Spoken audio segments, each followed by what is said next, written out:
You're listening to Graphic Novel Explorers Club podcast, an audiobook club.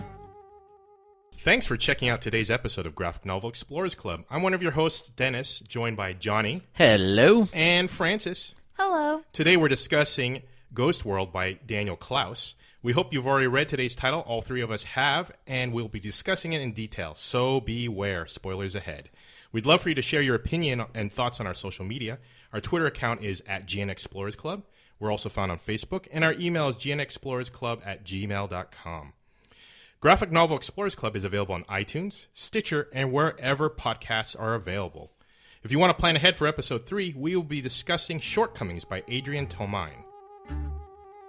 Hey, welcome to Episode 2 of the Graphic Novels Explorers Club, an audio book club where we look at a particular graphic novel volume or comic book story.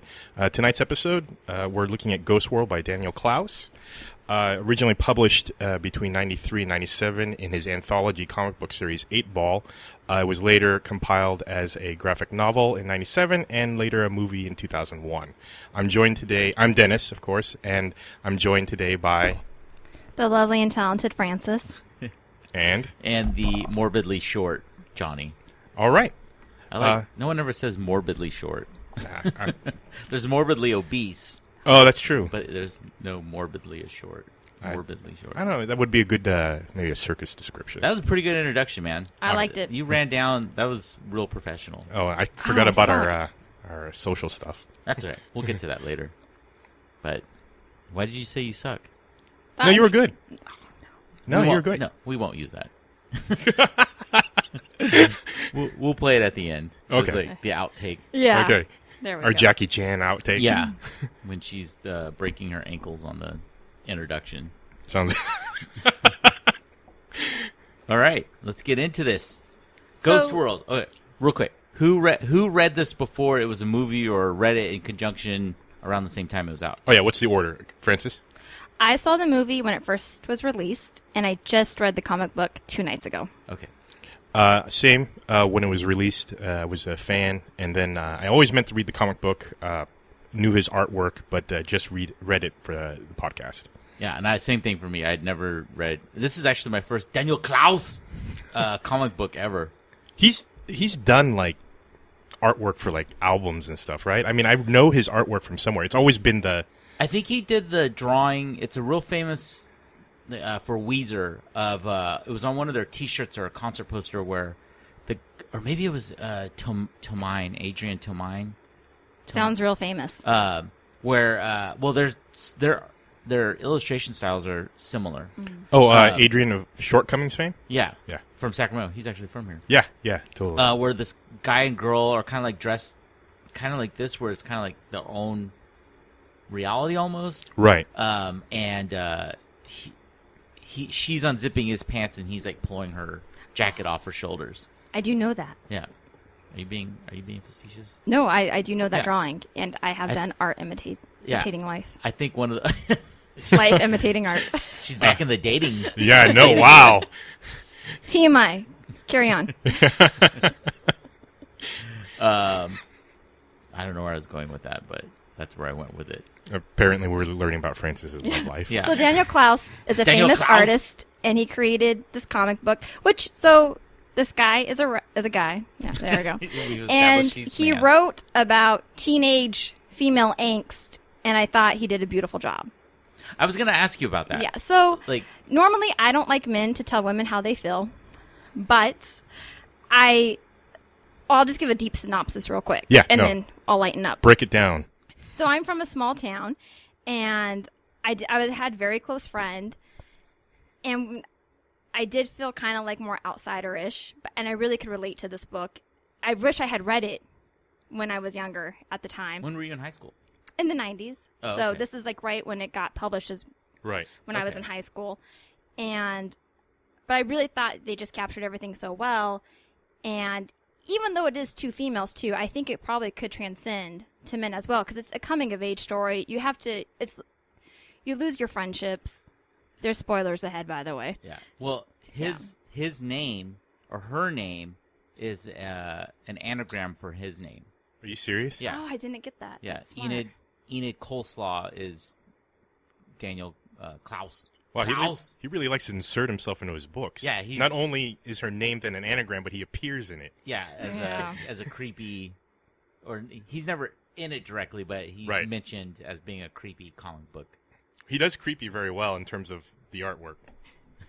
But anyway, Well, and one thing too, I thought he captured very well. A lot of psychologists, if a person is constantly changing their hair, it's a sign of their unhappiness, and they're trying to find that happiness and create their identity. And throughout the whole novel, the Coleslaw character, she is constantly changing her hair, her clothes, her look. Yeah, and whereas her friend never really changes. So you kind of know already. The friend is much more confident in who she is, I felt like. But that's just my what thought you know that process. you bring up a good question because I was curious. I'm pulling from the movie, but the movie takes place what seems to be over a course of a summer.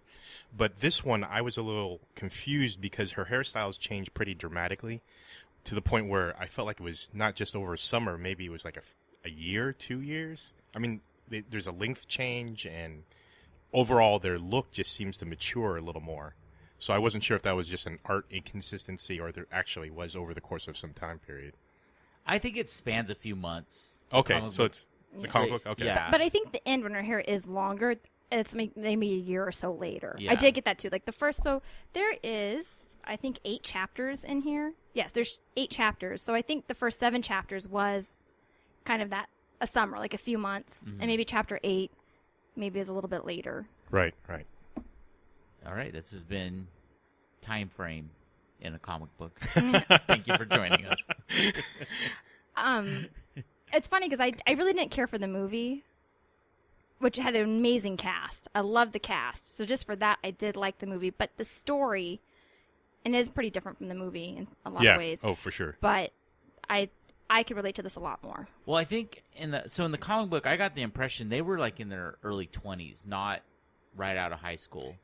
I feel like they had both girls had been kind of Drifting. and floundering. Enid more so than her friend, whose name I can't. Becky, is it I'm Rebecca? gonna look it up. Rebecca. That's right. Is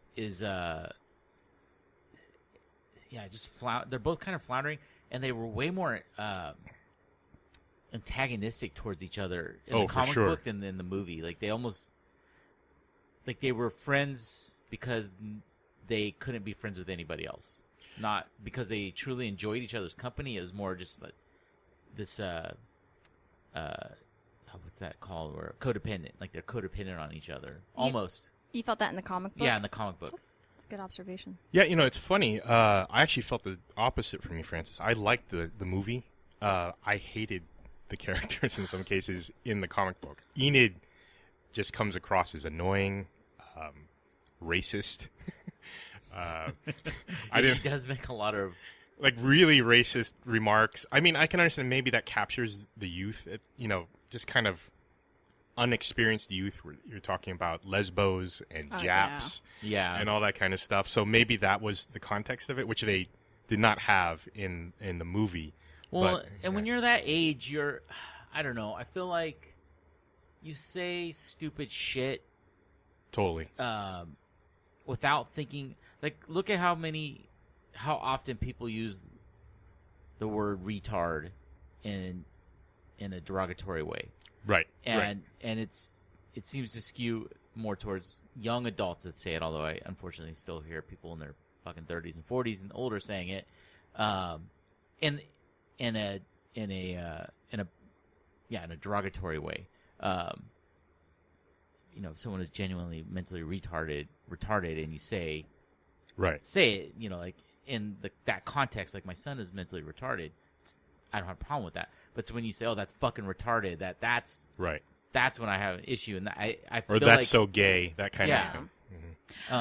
go ahead. Well, I thought when she was acting that way in the comic book, because I think it's a good point that you bring, it wasn't just an age. It was her hard shell. I'm better than these people. When really she's not. But that was her mechanism of, hey, even though I'm floundering, I don't know what I'm going to do with my life, I'm better than this person. Yeah. I'm better than that person. I'm going to put you down to make myself feel better. I'm not superficial. I know what's what.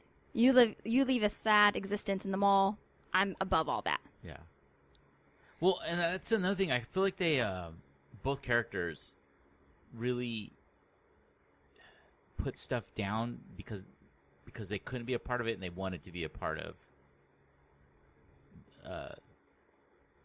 society, I guess, or part of their peer group. Oh yeah, they just seem to try so hard to be the outsiders. Mm-hmm. Yeah, and you bring up a good point too, because her friend even brings up to Becky all the time, like, you're what guys want, you're blonde, you're beautiful. Like, you kind of get the impression that she could fit in, maybe more so, but she's kind of on the outskirts. She can't quite Well, I don't know. break through.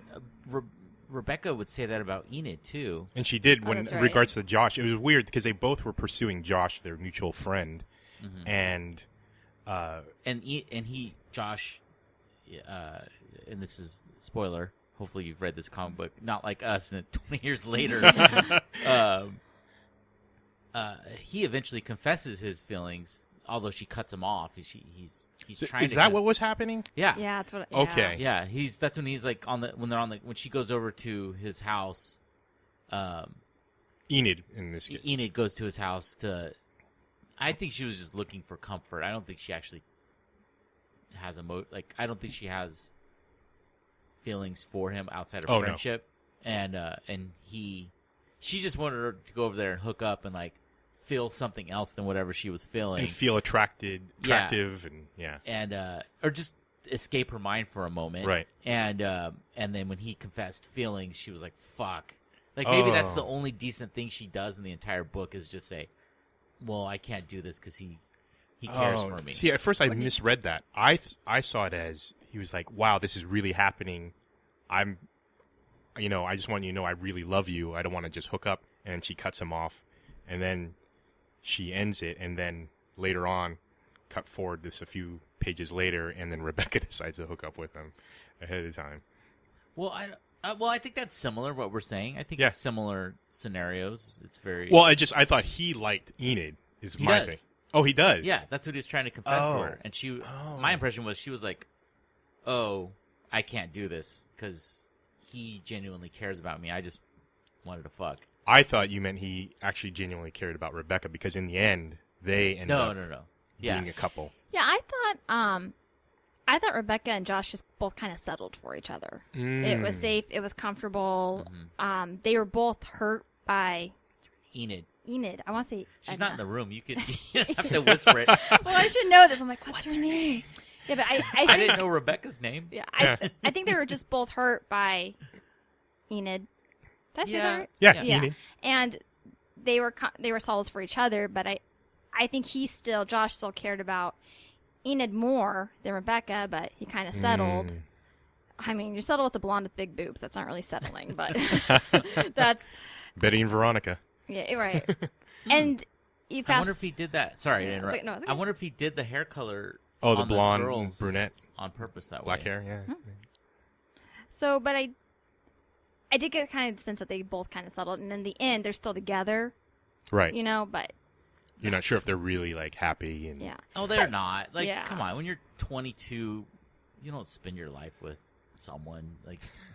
I'm glad I met my wife at 23. I know, right? Well, I think you're the exception to the rule. How many people do you know that got married at 22 or Right in their early 20s that are still together? Or they're together, but with the exception of Dennis, they're not happy. Yeah. Right. Or they've just kind of like, okay, this is my lot in life. And hey, it's not a bad lot, right? You have somebody who cares about you. You have a support system. It's not that bad. I'm going to stay with it. Yeah. Who wants that? I speak like a married woman for 15 years. You got married young. Yeah. But it's I don't know. They're horrible. They're so just obnoxious. Well, the characters are so obnoxious. I think Enid especially. She's just like, look at this idiot. Look at this stupid diner. Look at these people. Look at how this person looks. It just, it's I mean, awful. even the first page, she's like, "Fuck you! I can't believe you bought this. It's a teen fashion magazine, Right? It's not just like, why do you have this? It's like, fuck you! You've Right. offended me with your mainstream Right, totally. antics." Yeah. You know what would have been a good companion piece with this is Shortcomings, because I feel like the main character in that and Enid are very similar. Just fucking angry people. They're Totally. just angry people. They. Oh, go ahead. Sorry. Well, what's interesting is when I was reading this, I didn't start liking it till about chapter 2, chapter 3. I was kind of like, I can't believe these girls, right? There's nothing redeeming about them. But I started thinking about myself at 19.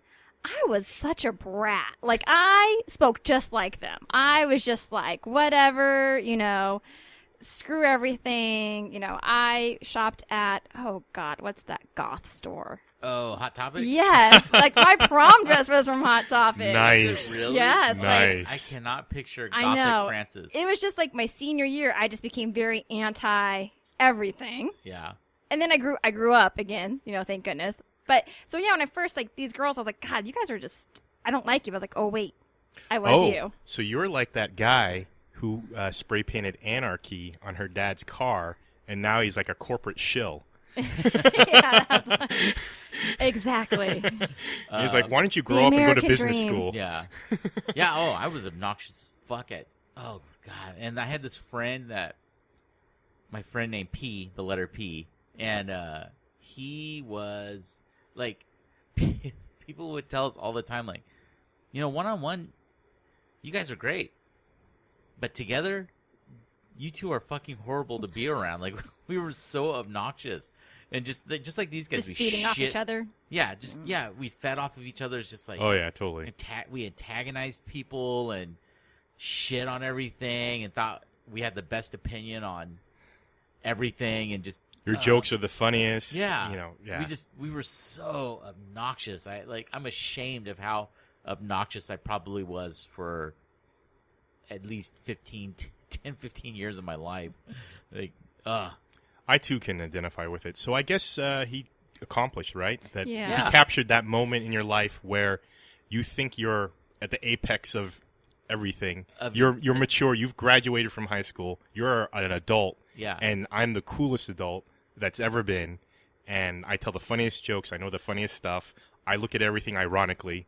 yeah, I know all the cool shit. Right. All my music's the coolest. Sonic Youth is the best. Well, they kind of are. But, Well, yeah. But I mean, the way she approached it. yeah. She would get like, I think she had a Patty Duke album and she would get it ironically Right, or something yeah. like that. And one thing I think that redeemed her for me early on is the garage sale chapter. So she has like a box of stuff, and this guy comes up and is like, hey, how much is this? It's like a squeaky toy of some sort. And she's like, actually, it's not for sale. And her friend's like, I can't believe you're going to sell it. She's like, no, I'm not. And then they want to go find the creeper guy. So they leave. She's like, you know what? I don't care about any of this stuff. Let's just go. She leaves her own garage sale, leaves all of her stuff behind. The psychic. Yes, Yeah. thank you. She wants to see the psychic. The Don Knotts, right? Yeah. Looking at yeah. So they go out on this big day. They go follow people around, and then she's with her friend. All of a sudden, she kind of freaks out, and she runs back home. And it's late at night. All the garage stuff is gone. It's been vandalized or whatever. No, people just took it. Well, right. Yeah. I mean, they didn't vandal. Yeah. But she finds her squeaky toy again. They didn't take that, and you can tell how happy she is. And I felt like that's when you really saw her her wall kind of come down, who she really was, Well, and she's still a kid. You Right, realize, and like, she's still a kid. and she's still holding on to parts of her past. She's not ready to fully let go and fully grow up. And yeah, they get really on the nose with that when she goes back to the record store to buy that kids album of hers. Oh, yeah. And listens to the old kids music. Like, she makes fun of children's artists, but then she finds that old album and she just listens to it when she's the most depressed. she falls asleep to it. Yeah. Like, it plays it plays so much that it catches on the loop, and it's just the Right. at night. Yeah. So yeah, I think you're totally on the nose with that, Francis. Well, getting outside the story, what did you guys think of the illustrations? I have a friend in high school. I think everybody knew this girl in high school who looked just like Enid, and I thought, she looks ugly here. I mean, she was pretty in the movie, but I mean, just the hair and everything. I liked it. I don't critique as much. I liked the art. It was weird the style of certain. I don't know what he was trying to do, but the style of certain characters looked grotesque. Yeah. Like ultra realistic grotesque, like the non-knots guy himself. Certain characters just had a weird look to them, but I don't know. I kind of dug it. It's kind of I don't know how you would describe it, but just interesting look to it. I liked how one of the things I thought was interesting was how he introduced each chapter with the Ghost World was done in different font styles. Like the one had kind of that 50s George Jetson kind of futuristic, slick, smooth, right. And then I didn't get that was someone that was tagging. Tag, yeah, right. Those were tags. I didn't get that till almost towards the end. I was like, oh, that's me either. So what do you think the Ghost World means? Like, so I Googled it afterwards. Like I really wanted to. Well, what was your impression of it before you Googled it? So going back to the art too, there's a lot of use of green in here, and I felt like it really it kind of set the tone for kind of how drab it is and how they feel being in a small town. Like it's not lively, nothing's really happening. It's very monotone. And the green can also represent their like jealousy of like their peers who are moving on and finding things that make them happy. Yeah, I thought when I first saw Ghost World and it was kind of coming up throughout the book, I thought maybe she was the one who did it. But then she sees the guy running off in the end, so that's how I knew it wasn't her. So because at first I thought maybe that was her anarchy statement, but it wasn't. So what did you guys think? And then I'll tell you what Google said. Well, I wasn't really sure. I wasn't sure if it meant like we're just kind of drifting in this world. We're just kind of existing, like a ghost haunts a haunted house. Like we're not really able to touch things, right? Everything's intangible to us, so we're just able to observe, watch, and kind of see how other people live. Like the real living people existing around us. Yeah. And we're the ghosts, not able to touch and interact and move ourselves forward. We're just kind of stuck in this place. So that's kind of how I looked at it. Yeah, I kind of thought my thinking was kind of similar. Like they're in their own purgatory. Like not the world. I don't think they're like actually in purgatory, but I just feel like they themselves are sort of in this arrested development where they don't. And I think this is most people that age. You don't know what the fuck you're doing. You we're told, oh, you're an adult. Well, you're not. You're still a fucking child. So I don't know. I think it's similar to that where it's just they're just kind of vapor, whereas everyone else around them is solid. But I don't know what the guy represented who was tagging and she couldn't catch up to him. Like I didn't really have any solid thought on what he was supposed to represent. Right. Well, especially that whole sequence of pages, it comes to the end, and we can discuss that a little bit later. It's what that means, but because he runs to she stops at the bus stop, right, with a Norman before okay, that. Okay. All right. What'd you think, or what? What did you think, and what did you look up? Oh yeah, so I thought she was the tagger. She wasn't, obviously, but I forget what Google said. But I remember reading something on Wikipedia. Wait, you brought up Google. I know, but that's part of Wikipedia. But they said something about how some people thought it was representative of how big corporations were overtaking small towns, and everything is just the same now. I didn't get that at all. No, yeah. I didn't get that. There's no like Walmart didn't exist back then on the level that it does now. I don't. Starbucks didn't exist back then on that level. Yeah, that was like we had to drive to Starbucks if you wanted one. Well, I lived on every corner. San Diego at the time. Like Starbucks was just starting to like get big, and then in fact, right after I got out of the Navy in like '99, late '98, '99, I was working. I worked at a Starbucks, but that sort of like those big box stores. There was Kmart's and stuff, though. Yeah, but see, this story actually, I think, takes place like in the the early '90s. Like, I think these girls are my age. Right. No, totally. Like, they would be my age now, like 41. Right. In their early 40s or the late 30s, and so like that wasn't even like Best Buy wasn't even around yet. You still had the Good Guys or like. So I don't get the corporate America thing. Yeah, I didn't get that. Again, it's Google. Not everything on the internet is true. Or Wikipedia. And it didn't seem like they were really railing against big corporate stuff. You know, the Kmart's or the Sears, or look at our local coffee shop's gone, or anything like that. Yeah, there was nothing. Yeah, nothing was being shut down or stopped. Something I just thought of, like what it could mean, which it probably doesn't. But so this is a girl. There's two girls who are kind of holding on to the past, but still need to grow up. And Enid is trying to let go of the past more so, I feel, than Rebecca. But so the ghost world could be your past, like you lived it, but it's so far away from you now. And it's almost like it didn't really exist. See, I didn't really get the impression that she was lamenting the past or anything like that. I don't know. I didn't really get the... Well, so when she talks, should we give a synopsis of what this is? Yeah. So it's basically following these two girls, like who we believe had graduated high school a while ago, but maybe they're within a 19 year or or 2, yeah, 3 not years. And they're just hanging out around the summer like always in their small town. And Enid is thinking about going to college, and she's starting to prepare for college, but she hasn't said anything to her friend. Her friend finds out. Her friend kind of wants to go with her, and Enid is really hesitant to do that. Spoilers. Unfortunately, during this time, Enid doesn't make it to college. And it's probably the realization that she doesn't fit in, is probably confirmed. Like she said, I knew I wasn't smart enough. And it just kind of what happens to this friendship, what happens to this love triangle.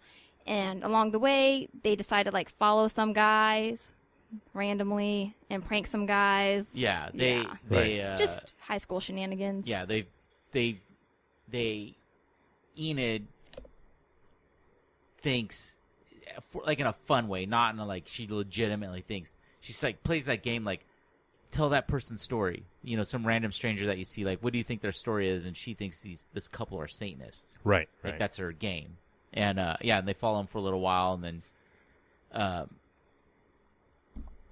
which was interesting on those guys, because when they finally get close enough to interact with them, the couple is split up, and the lady's complaining at the movie ticket booth, the female Satanist, that she's like, oh, I didn't like that. She basically was we broke up and I'm happy about it. Right. Yeah. So maybe that was another reality she didn't want to recognize. I thought those guys were perfect for each other.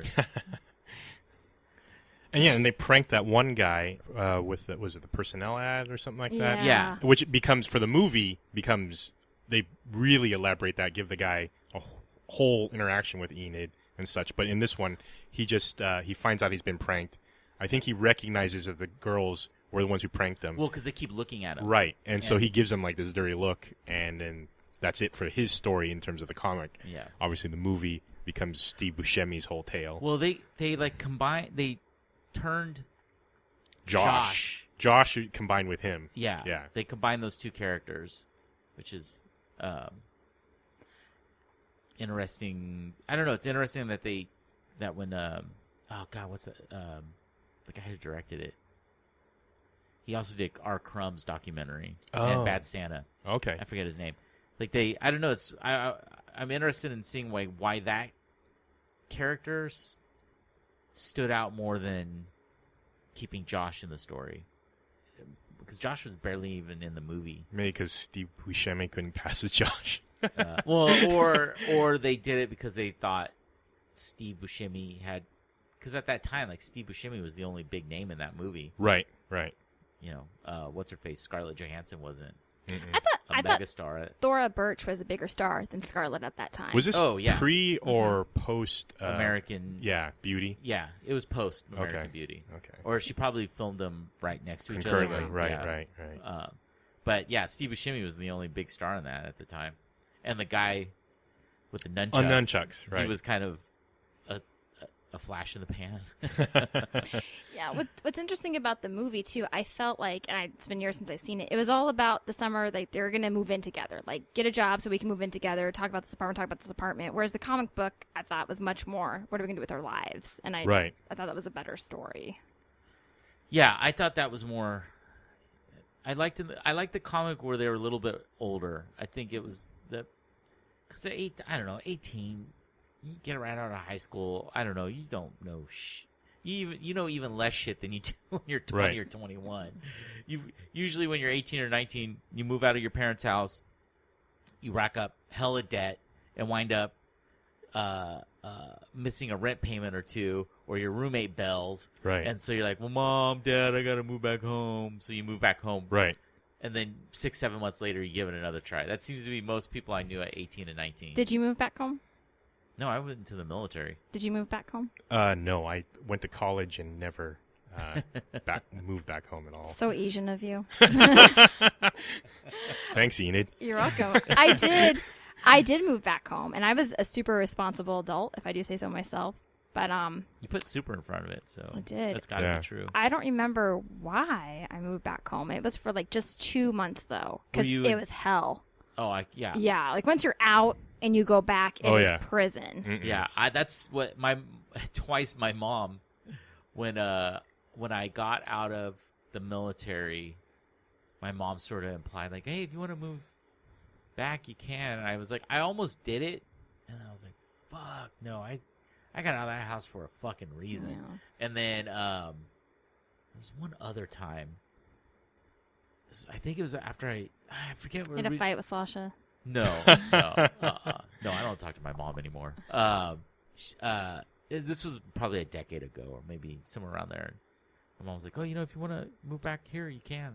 You can stay with me and Steve." That was that's her husband. I was like, "No, I don't want." I like the streets. I don't want any part of that. It was almost a situation like that where I was like almost homeless. I was like, "No, I'd rather be homeless."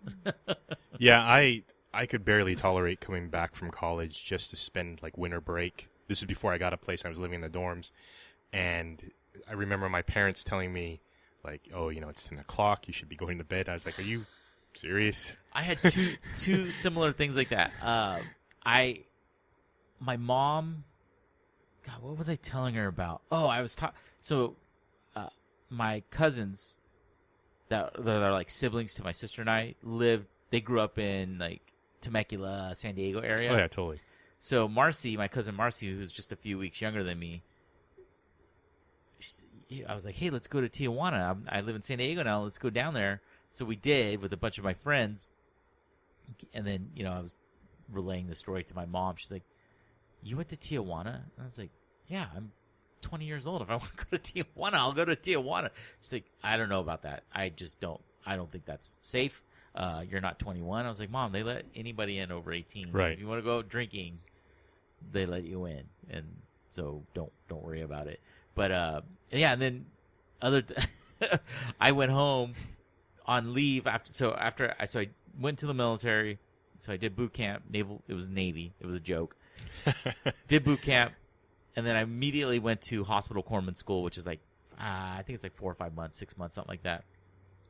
And then I lived in San Diego, like one of the nicest places to live in the world.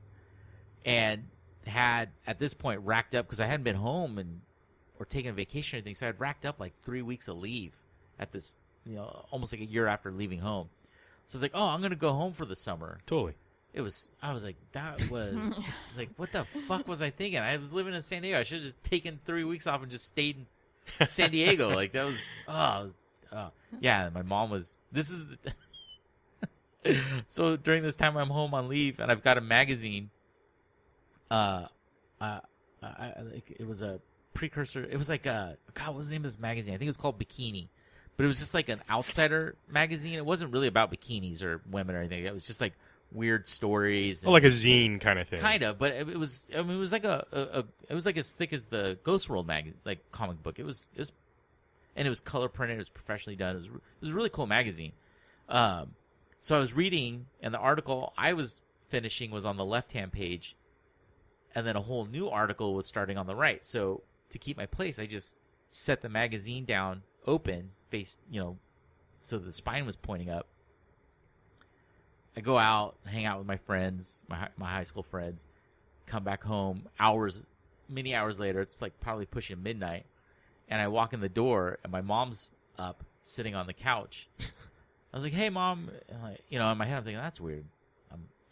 She's home, and I close the door, or she's up this late, and go to head back to my old room, and she's like, "Can I talk to you for a second?" I was like, "Oh, sure. What's up, Mom?" She's like, "Is there something you need to tell me?" And I'm like, "Yeah," and just like that reaction you just had where you jerked your head. I was like, "What?" I was like, "No." I'm like, in my head, I'm trying to like run through. I was like, "No, I haven't lived here like in a year. I'm 19, almost 20 years old. Like, right. What the fuck do I need to share with her?" I'm like, and this whole span of thoughts is like 2 seconds. And I was like, no, is there something you think I need to share with you? I need to share with you. She goes, well, I just, I just feel like there's, and sometimes, and then, look, are you gay? What? And that's what I did. I was all, what? I'm all, no, where are you getting this from? She goes, your magazine. You're in the Navy. Yeah, that's right. And I was wearing a halter top. No, That's a uniform. Yeah. And I was like, my magazine? What the hell are you talking about? So your magazine. And her husband at the time was kind of a prankster, so I thought, I'm like, oh, did he leave like a Playgirl on my bed or something like that? Right. Like, what did he do? I was like, my magazine. I'm like, what are you talking about? And she like picks up the magazine off the coffee table. She's like, your magazine. I'm all, what are you talking about? She goes, look, your gay marriage magazine. I'm all, what? What? And so I pick it up, and the next article was about, will there ever be gay marriage in America? And I was like, no, I'm reading, how did you infer I was trying to tell you I was gay from this? She goes, because, well, there was a gay marriage magazine, and I thought maybe you were trying to, I was like, no, Mom, I'm not trying to, I would just tell you if I was gay. Like your technique would have been, here's a gay article. Yeah. I'm going to leave it bookmarked for her to slyly pick up and then discover. And yeah, so that's how my mom thought I was gay. Well, what's interesting about that is, I mean, that's kind of silly, but at least your mom was concerned in Ghost World. So Enid, her dad really seems like she can do whatever she wants. And Rebecca lives with her grandmother, and she's kind of more the caretaker. Right. So these girls just get to run amok because there's really no authority figure. There's no parental supervision. Right. Mm-hmm. But we don't know how long that's been going on. We don't know if when they were growing kids. Well, so Enid, we do know she had 3 stepmothers, and she only liked one of them. Right. But she doesn't like anybody, so that's not a... No, there's one she kind of liked. Yeah. Yeah, actually, that was the one that had the kids record, right? Am I remembering that correctly? She's the one that bought the kids album for Enid. I don't remember that. I don't remember that either. I might be thinking of when my stepmom bought me. No, was it a gay record? It was. It was a gay marriage record. No, yeah, I don't know. We at the same time, they're like 20, Yeah, maybe they're trying to loosen the reins. Yeah, maybe the dad's like, hey, I'm here for... I never got the impression he didn't care. No, I think he did care. Like, he tried to talk her out of a few things. Like, hey, honey, do you want to talk? And she didn't want to, so he gave her his space. Yeah. Yeah. But, you bring up a good point because they are adults, right? So the parents might be, hey, you're old enough to make your own decisions. So with Enid, she wants to kind of be in that place where she was a kid again, where she was safe. Someone watched over her. She had a caretaker. And she's not used to this world where she's basically left on her own. Her dad's living his life, seeing Maxine or whatever. And he doesn't need her permission. There shouldn't be any awkwardness if he wants to have Maxine move in again or whatever. That's his life. And she now feels like, I don't have that home anymore. And I don't have anyone else. That's a good point. That's a really good observation. And like Rebecca, I don't know if I inferred this or if I actually read it. It seemed like her parents died when she was young.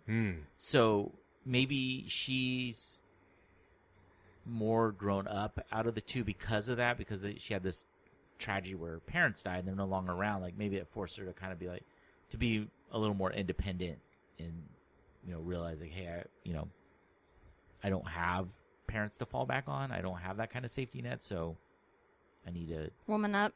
Yeah. Did you guys all get that impression that Rebecca was the more responsible one? Oh yeah, for sure. Well, because she is the caretaker of her grandmother, and she didn't seem like she was just trying to live her life. Yeah, she was kind of obnoxious, but I mean, Enid really tried hard. Like, I'm gonna be punk rock. I'm gonna dye my hair. I'm gonna do this. This is bullshit. And Rebecca's like, she wasn't. I didn't feel like she was a wallflower, but I didn't feel like she was trying so hard. She wasn't as abrasive as exactly. As so let's discuss the end because we're almost at the end. Yeah. Right. Oh, and I did Google this too afterwards, and I do remember what Google said, and I thought it was very interesting. But we'll get to that. So throughout the end, yes. or okay. So throughout the whole comic book, there's this guy Norman sitting at a bus stop bus stop doesn't go anywhere, or the bus was So discontinued. the bus line was But was stopped. the bus line is resurrected. Miraculously. Yeah. And Enid at one point says, like, I've always wanted to do that. Just jump on the bus, go to a new town.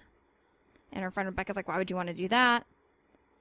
So, Dennis, what happens in the end? Did you read it? Yeah, Oh, I did. Well, I'll go through the comic and the I'm trying to think of the movie ending, which was similar. But anyway, the comic ending. Oh, I remember the movie ending. The comic ending, it was weird because this was a derelict bus line. It never started again. And suddenly she stops at the bus stop, and then the bus just kind of pulls up, and she gets on, and then she's gone. I don't know if that was some sort of symbolic thing. I took it as symbolic, like, because beforehand she had looked at, she got that reading from creepy Don Knotts, talking about gloom ahead, and then she looked in the window and saw Josh and Rebecca kind of living their life and moving on, and I think she felt like there's nothing left for her in this town, and so she basically it was kind of a way of showing her just moving on and with her life, hopefully in a positive form, to some other town. And then I can't remember the movie ending right now. It was very similar. All of a sudden, the bus line is never mentioned as being resurrected. Just one day, the guy's not there, the old man's not there, and then she's standing there, and the bus shows up, and she gets on it and leaves. Oh, in the comic book, also he gets on the bus beforehand, right? Yeah. Yes. So and his name's written in the cement. Right, Yeah. right. So that's kind of a weird thing. But anyway, that was my thoughts. What about yours, Johnny? Yeah, I've heard some takes on it is that she commits suicide, and that's her. Are you serious? That's Yeah. what I read. Some people, but the author. Sorry, please continue. But I never got the impression she was suicidal in the movie or in the comic book. So I think she just, like, that was that. She's like, I'm leaving. I don't have any real reason to stay here. She wanted to leave. I think just in applying for that college and taking the test, the entrance exam, it was like a subconscious cry for I need to leave. This is my I need to get out of this place. She really was looking forward to taking that road trip and going to college. And yeah, when she got the result of the test, I mean, that was devastating for her. Yeah. Well, and I think it's a chance for her to start over. Remake herself. Yeah, she can be comfortable doing that. Like, it's... Yeah, and she foreshadows that in the comic book. She says, I would love to just go to a new town, be a waitress. You can just start all over. Yeah. Yeah. So, Go for it. Yeah, Francis. I don't want to talk over people, but I do, because what I have to It's say okay. is 'Cause more you're important. Frankie. Yeah. I'm going to speak for everybody. I think we have everyone in the world, we've all had that moment. You're driving home from work. You're like, F this. I could get on the freeway. I could just leave. I used to do that. Yeah. Yeah, like you and that is the great thing about America is you can just start all over again. You have so many opportunities, you can just pick up and leave. So everyone's had that kind of fantasy. I don't think that was unrealistic for her to have that. I would really do it. That's one of the reasons I moved to Spokane. I was like, I'm just going to start over. See, I got rid yeah. of all my shit. I had packed everything into 3 cardboard boxes, shipped it through UPS up there, and then had a suitcase full of clothes, and that was that. I got rid of everything and moved up to Spokane. So in the end, when she does get onto the bus, she kind of has, like, her hair has grown back. She's very more suburban now with the cardigan. She's not this hipster punk. And she sees Josh and Rebecca in a window. They're obviously still together. They have a relationship. And I think for her, she realized, I'm not needed here anymore. Like, there's there's nothing here for me. They have each other. My life here is gone. Maybe she doesn't even recognize herself at this point. Who has she become? Because she's so suburban now, or she's just so... See, I still took a hipster look at her, like, Yeah. with the cardigan and, like, maybe like a more adult hipster now. Yeah, like I less. I could see that. the girl I was dating when Dennis and I first met dressed like that. Oh yeah. So so I did take it. She's just picking up and leaving because, and maybe now she's adult enough that she can. She's ready to leave. She's ready to walk away from her childhood. She doesn't need that safety net anymore, or that safety net has been taken away from her. There's nothing there for her. She's just going to go. I did read about that when I was trying to find out about Ghost World, that a lot of people thought it was suicide. And the author said, when people first said that, I thought it was ridiculous. Like, because to him, it wasn't suicide. But he's like, I could see how people could see that now, though. Like, you basically are just giving up. But I don't think the author intended that to be suicidal, but a lot of people do see it that way. Now that you mention it, looking at the movie and the comic, at the third act, so to speak, a lot of stuff starts crashing down on her. Yeah. In the movie, she gets basically her scholarship to the art school pulled, and basically her artwork is kind of ridiculed, which, spoiler, I don't think her art piece in the art exhibit was that great, because she basically just took a poster that pre-existed. She didn't even redraw it or anything. Like, I didn't understand it. But anyway. Well, in the movie, she gets, she loses her scholarship to the art school. She gets fired from her job. Yeah. Well, she was always getting fired, but like, I don't think that really matters to her. But like, she got what's-his-face fired from his job. Stu Buscemi for the whole thing. For showing right. the old, like, black caricature of drawing from like the 30s. Right. And then, and then what's-her-face is mad at her, and her dad, her dad's back together with the lady she hates. And, it was much more dire, I think, in the movie than it was in the comic book. And then in the comic book, she doesn't pass the test. She ends up having. Here's another example of Enid just being. I don't want to go back to it again, but being kind of too hard to be a hipster. I'm going to get a hearse as a car. That was ridiculous. But yeah, so that's up for sale because she's not going to make the road trip. But I got the impression it was more like that's what she could afford.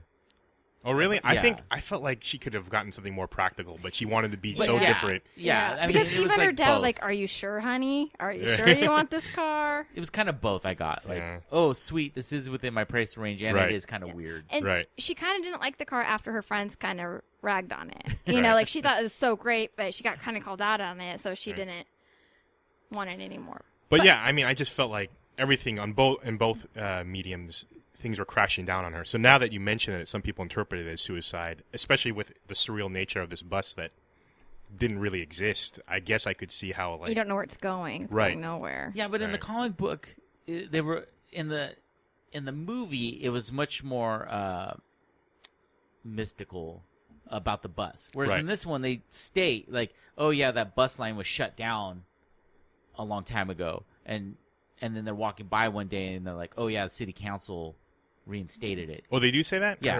They did. Yeah. It's really brief. Oh, Yeah, okay. so, yeah, Well, then definitely, then it's not some mystical bus to Wonderland. Mystical. It's not the magic bus. Right. Magical school bus. Yeah. So I don't know. And that's also me. I'm not very big on mystical endings. I don't know. Well, especially for something that's so practical for 99% of it. Yeah. I mean. Well, and I think if you ask parents, one day their kid just up and left. Like, to them, like, their kid just boarded a bus and just left home, and they don't see him anymore. So that is kind of becoming an adult. Yeah. Or they, like, in my case, enlisted. Like, I'm enlisted. I'm getting the fuck out of here. Or they go to college. Like, I'm done with you. Yeah. Bye, parents. Thanks for nothing for 18 years.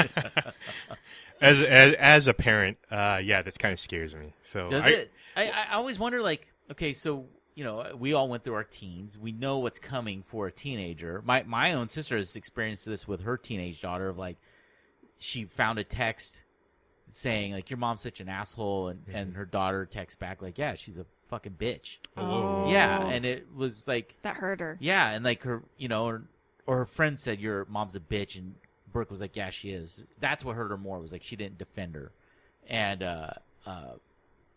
so like, I don't know, like how do you prepare for that? Like, my God, there might come a span of like 10 years when my kids are annoyed by me. It's funny you bring that up, because as a kid, I used to be obsessed with that song "Cats in the Cradle."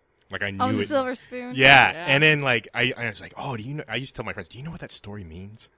Yeah.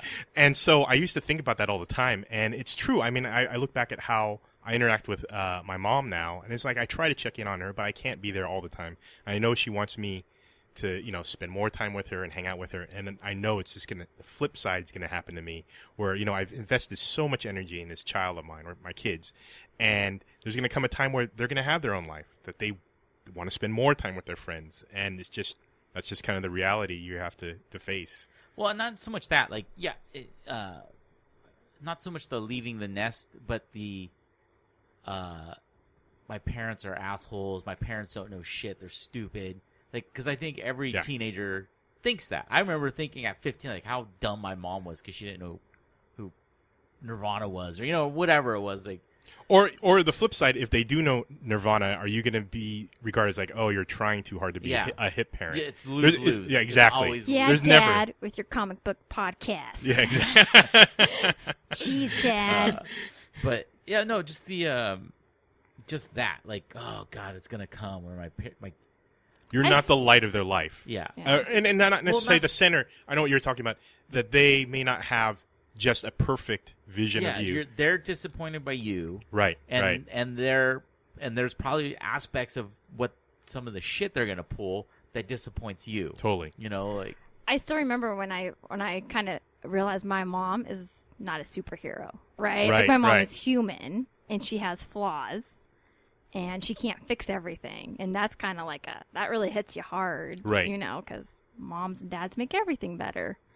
And then, they become stupid and they do nothing. But to answer your question directly, Jenny, I am not prepared. I probably won't be prepared, and I will live in ignorance for the rest of my life. He's like, I don't get your question. What do you mean? My kids will always think I'm hip and cool. Yeah, they're always going to love me. They will always respect me. They will never say bad shit about me behind my back to their friends. Exactly. They will like you when they don't like their mom, and vice versa. So you have that. Well, you have two, so one should always like you at some point. Hopefully. I plant it in their heads, I'll buy them all the stuff they want. All right. Well, what's your guys' closing thoughts on the book? I really liked it. This was a really good read for me, and I thought it really resonated, and I could really relate to it, and I enjoyed it. Like, I finished it all in one sitting. I mean, it's not very long, but I kept wanting to turn the page. I wanted to see where it was going. Yeah, no, I liked it. I liked the movie more. I found Enid to be really unattractive in terms of a person, and really grating, especially, like I said, with the homophobic and racist remarks. But beyond that, I actually thought it was pretty good. It was, especially, when it was dealing with first time having sex and all that kind of stuff, it really resonated in terms of that, capturing that time in your life, your early 20s, and just, thinking you're top shit and you're not. That was the subtitle for the right. Ghost World, top shit. That's the sequel. I would love to see a sequel to this and see where Enid is now. I did read that he had, not obviously, it's not like he's Marvel, so he keeps a continued universe. Mm-hmm. But I did read he had another graphic novel, and the character died in a retirement home, and then an elderly Enid and elderly Rebecca are one of the fellow residents at the retirement home, and they're seen pawing through his stuff. Oh, I did read that too. Oh, shit. And I guess they make a cameo in the Pussycats.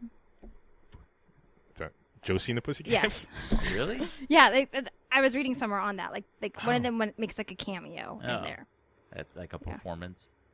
Like they're in a band? No, they're in just the audience. there. Yeah. Oh, okay. I could see that. Yeah. Obviously, I don't read the internet in depth. Read the internet, right? All right. Did you like it, Johnny? Yeah, I loved it. I thought it was great. Even though Enid, the main character, is really difficult to like. Just the art is fucking gorgeous. I love it. The lettering, I love the fucking lettering. All the different there's so many. It's just You're tearing up, Johnny. He's just an expert illustrator. It's an amazing thing. I love the illustrations in the comic book. I do think it was really impressive. He is the author and the artist, and that's a lot of talent. Yeah. It does to make very such well. compelling characters where you're like, fuck, I really hate this person. I really am fucking annoyed by this person, who's not a person. They're just a thought in my head. Right. His thoughts are being conveyed to my head, and that is forming this person. This impression of this fake thing in my head. It's very telling of his talent as a writer and an illustrator. So. Yeah, and he's continued. I haven't read any of his stuff, and I'm he definitely just had something come out this year. Patience, I think. I was thinking sure. about reading it. Yeah. So yeah.